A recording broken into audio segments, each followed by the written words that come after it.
So next வந்துட்டு நம்ம வந்து ஓவர்லோடிங் அண்ட் ஓவர்ரைடிங் பற்றி நம்ம பார்ப்போம். ஸோ ஓவர்லோடிங் அப்படிங்கிறது என்ன அப்படின்னா, எனக்கு ஒரே கிளாஸில் இதுதான் நடக்கும், வேறு வேறு கிளாஸில் நடக்காது. ஸோ ஒரே கிளாஸில் இருக்கிற மெத்தட்ஸ்க்கு நான் ஒரு கைண்ட் ஆஃப் ஆப்ரேஷன் தான் நான் பண்ண போகிறேன். சரி, இப்போ நான் வந்து ஒரு அடிஷன் பண்ணுறேன் அப்படின்னா, நான் வந்து ஃபர்ஸ்ட் வந்து 2 இன்டீஜரை நான் பாஸ் பண்ணி அடிஷன் பண்ணலாம், இல்லைன்னா 3 இன்டீஜரை நான் பாஸ் பண்ணி அடிஷன் பண்ணலாம், இல்லை 4 இன்டீஜர். அப்போ என்னோட மெத்தட் நேம் வந்து எனக்கு எப்போவுமே சேமாக தான் இருக்கும். ஆனால் அதுக்குள்ளே நான் பாஸ் பண்ணுற ஆர்கியூமெண்ட்ஸ் வந்து அப்படிங்கிறப்போ நான் 2 இன்டீஜர் பாஸ் பண்ணலாம், இல்லை 3 இன்டீஜர் பாஸ் பண்ணலாம். ஸோ அப்போ வந்து ஒன்று ஆர்கியூமெண்ட் நம்பர் வச்சு மாறும், அப்படி இல்லை அப்படின்னா டேட்டா டைப்ஸ் வச்சு மாறும். அது நான் ஒரு இன்டீஜர் ஃபர்ஸ்ட் நான் பாஸ் பண்ணலாம், இல்லை அடுத்த இதில் நான் வந்துட்டு ஒரு லாங் நான் பாஸ் பண்ணலாம். ஸோ அந்த மாதிரி நம்மளுக்கு வந்து அது டிஃபர் ஆகும். ஸோ ஓவர்லோடிங் வந்து எப்படி அச்சீவ் பண்ணலாம் அப்படின்னு பார்ப்போம். ஸோ இப்போ வந்துட்டு பப்ளிக் void join of அப்படின்னு ஒரு மெத்தட் கொடுக்குறேன். ஸோ இதுக்குள்ள நான் என்ன பண்ணுறேன் அப்படின்னா, ஸ்ட்ரிங்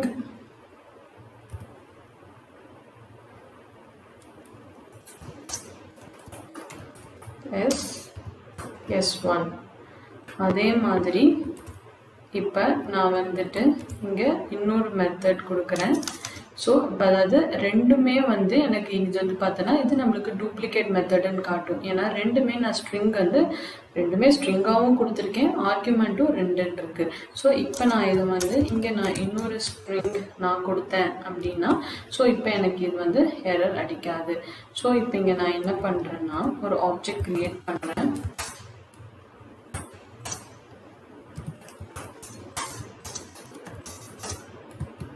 ஓகே, ஸோ ஃபர்ஸ்ட் வந்து ஜாயின் ஆஃப்ல நான் வந்துட்டு A, B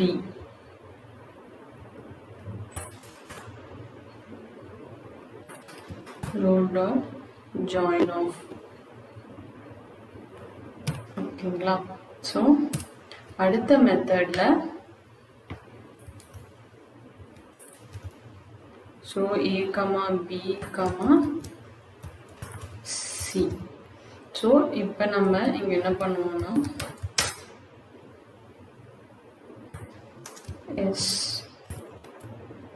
s டாட்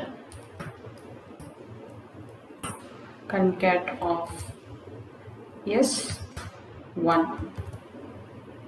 அடுத்ததில் s dot concat of s1 dot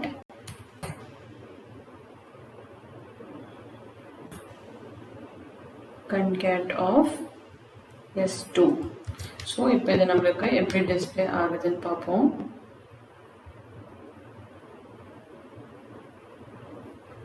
so இப்போ பார்த்தீங்கன்னா ஃபர்ஸ்ட் இதில் வந்து நான் 2 ஸ்ட்ரிங்கை கன்கேட் பண்ணுறேன்.